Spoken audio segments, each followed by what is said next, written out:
They cram these things in here to the point where you can't get your finger between the mount and the turbo.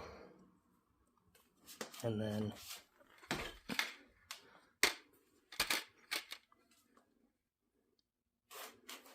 everybody always asks why the engine has to come out for services. Well,